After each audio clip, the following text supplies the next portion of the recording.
ஒரு மர்ம காட்டோட உள்ளே சொல்ல முடியாத அழகு. மரங்கள்ல நிலா வெளிச்சம் பட்டு பிரதிபலிக்குது. காத்துல மந்திரம் தெரிக்குது. அங்க ஒரு விளக்கு இருக்கு. பார்த்ததில்லாத விளக்கு பழைய வில்லு மரத்துல தொங்கிட்டு இருக்கு. எண்ணிலடங்கா சின்ன சின்ன வெளிச்சம், அதெல்லாம் மறக்கப்பட்ட ஆசைகள்.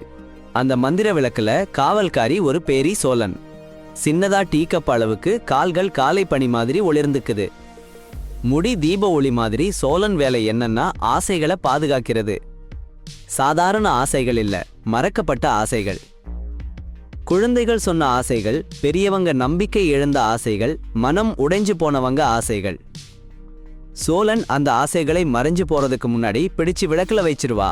அதுல அழகா அலைஞ்சு கொண்டிருக்கும். ஒரு மாலை லியோ என்னும் ஒரு குழந்தை அந்த காட்டுக்குள்ள வந்தாச்சு. கேம்பிங் போய் ஒரு ஜூஜு பின்னாடி ஓடிட்டு தொலைஞ்சு போயிட்டான். அவன் அந்த இடத்துக்கு வந்த உடனே விளக்கு ஒளிர்ந்தது. டாட். லியோ கண்கள் விரிஞ்சு போச்சு. வாவ், என்னது அது? சோழன் கவனமா இருந்தாச்சும் ஆர்வமா ஒரு இலைய பின்னால இருந்து வெளியே வந்தா. அது மறக்கப்பட்ட ஆசைகளோட விளக்குன்னு அவ சொன்னா. உனக்கு உதவணும்னு இருந்தா மட்டும்தான் இதை பார்க்க முடியும். எதுக்கு உதவணும்? லியோ கேட்டான், கண்கள் ஜொலிச்சு. அந்த ஆசைகள் திரும்பி போக காத்திருக்கு. ஆனா நான் இந்த காட்டுப்பகுதியை விட்டு போக முடியாது. ஒரு மனுஷன் இதயம்தான் அந்த ஆசைகளை திரும்ப கொண்டு போகணும். லியோவுக்கு மார்பில் ஒரு சூடான உணர்வு. நான் உதவ விரும்புறேன்னு தலையாட்டினான்.